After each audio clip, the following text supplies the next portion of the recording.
Hey, welcome back. This is John of John's Sword Discovery. I have an interesting video and an even more interesting weapon for you today, something very rarely seen and not very rarely encountered or studied in the field of arms and armor and arms collecting. An overall type plus a category that doesn't get as much of its due credit that it deserves.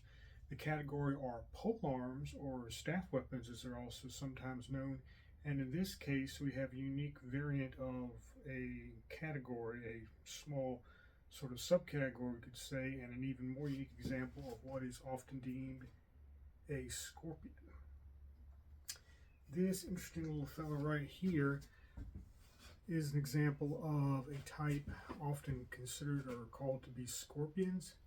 They're in fact generally considered to be part of the bill family, more particularly the Italian bills, which developed often more elaborate and more complex versions of your more basic bills, similar to what you would see in England, or what would be termed English bills by some in the period and also by some today in the late medieval and early Renaissance era. This example here is a very cool one. I've actually admired this for a long time before I actually had this custom made for me. This example is based out of one that was for many years in the Tower of London, UK. It may still be there, or it may have now moved, I think, to Leeds, the main modern Royal Armouries in the north. But they're all part of the Royal Armouries institution, so they have a few different locations, as many know, those two being the main ones. But this actually has a distinction of being one of the earliest and oldest action items that are part of that collection. This likely was part of a group of weapons that dated back to the armory when it actually was a royal stockhold of functioning arms and armor during the period of Henry VIII in about the first quarter of the 16th century.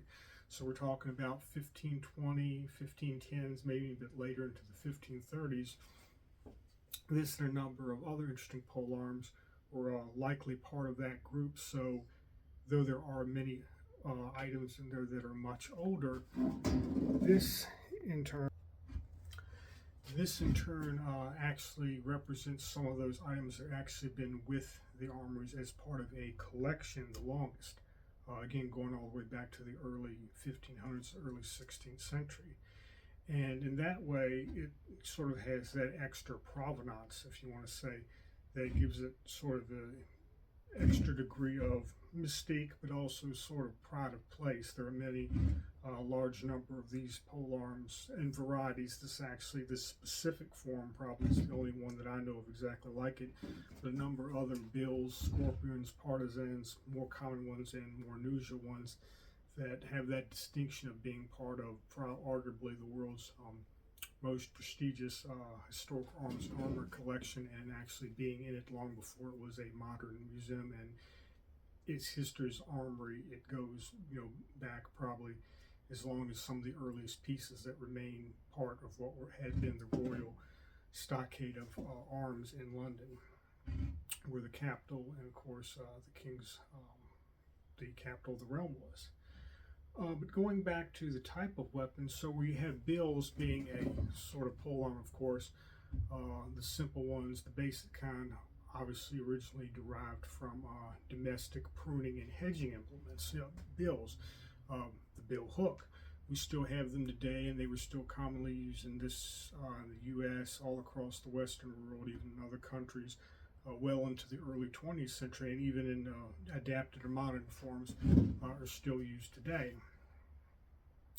But again, going back into the Middle Ages, as early as the High Middle Ages, perhaps earlier too, to a lesser degree. We'll get into that in another video.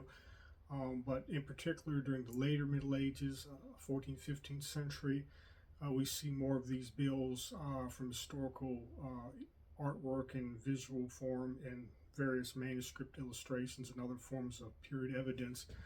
Simple bills adapted with hooks and spikes, additionally to be more adapted or purpose-made weapons throughout a lot of Europe, of course, to be used by infantry footmen.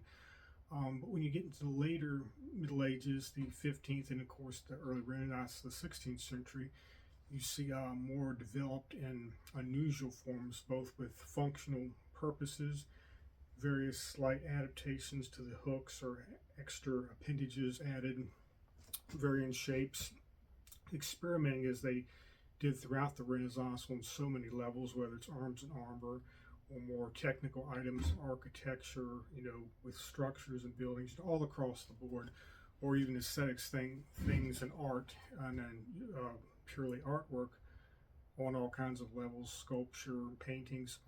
It was part of that era of experimentation in strange, or some cases not so strange, but very often abstract, unusual forms, that trickles down and filters down and permeates into the world of arms and armor. And you often see many polearms that reflect this. And with the Italian bills in particular, the bill often reached a more extravagant and functional form than it had previously. You would see extended spikes for penetration as well as hooking, which had been on the most forms of bills long before that being a characteristic function, the front fluke or hook. And you would also see penetrating spikes. You would see more surface and parrying, a longer contoured cutting edge, many variations, which we'll post some more illustrations to further help flush that out, perhaps in this video and certainly in future videos.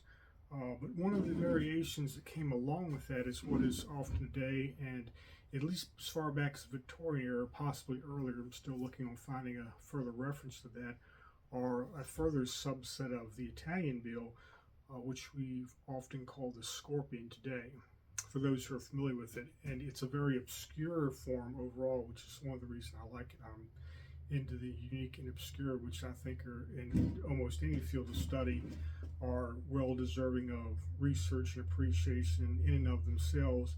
But in addition to that, they're part of the larger patchwork menagerie that is any study of history, archaeology, arms and armor, or its many derivations. So the unique, the obscure, the different, that's important to study too. And where polearms are concerned, scorpions certainly fall into that realm. So this particular one, as you can see, has this unique asymmetrical form.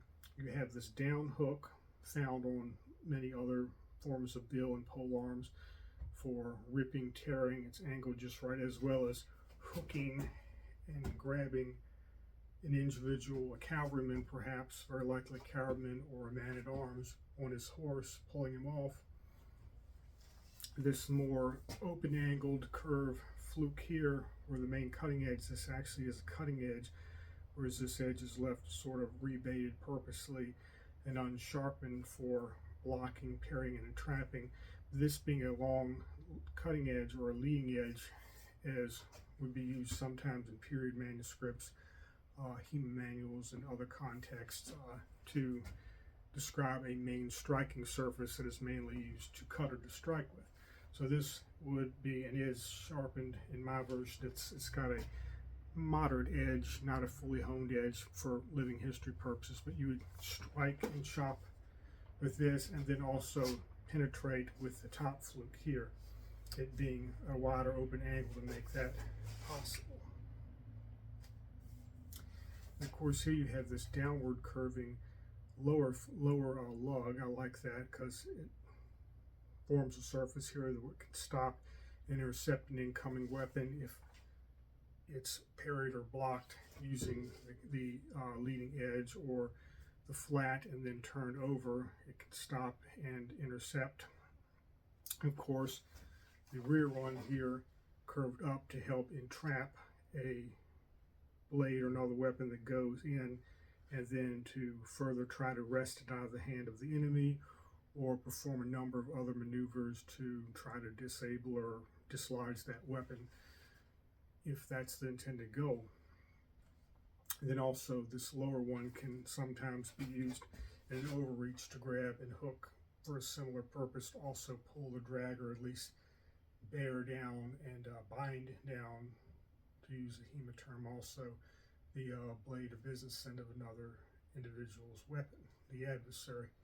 And of course the main thrusting spike on top, and these two nice little recesses with these additional parrying apertures here to help block and entrap weapons, bear down, bind down, and perform another variety of maneuvers going, in concert with various parries and counterattacks that could be used in that manner.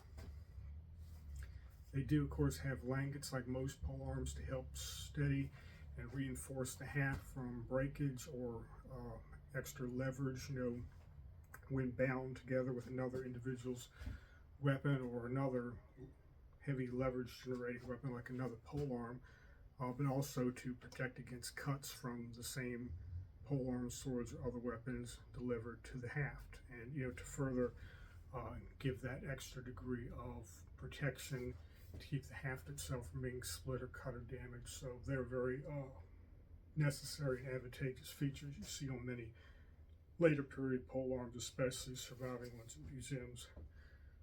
So, and I kind of like this one because it has that sort of more squat or shorter, stockier appearance. It's interesting. To me, I think it's aesthetically pleasing, a nice contrast to something most might define as being more elegant, but still unique and very functional all in its own way, as we find another greater variety of pieces that sort of fall into that same sort of category, that don't quite have a classic sort of elegance, but have an aesthetic appeal all their own and are nonetheless, just as functional and deadly.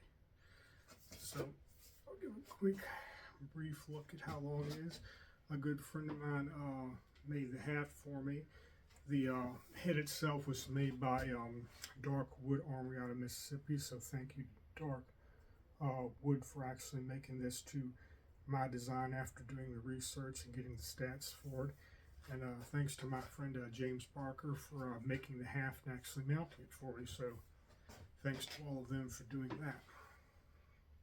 In a future video, we'll compare these from more of a timeline as well as a functional compare and contrast with other period polearms, as well as some other ones all together to give a much better idea of sort of the development similarities, differences, as well as a context of timeline. But a real quick example showing an Eastern European axe from similar time periods, 16th, 17th century. You can see this piece being slightly unique in its crescentic shape with the back hammer, but still very much contrasted with the far more abstract and unique form that this is. But in the future, we'll do a much more detailed compare and contrast of this to further expand upon our understanding and appreciation of these weapons. That's all for now. Please remember to like and subscribe and click that button at the bottom. I hope you all enjoyed it, and we'll have far more additional videos for you to enjoy in the near future. Thanks. See y'all then. Bye-bye.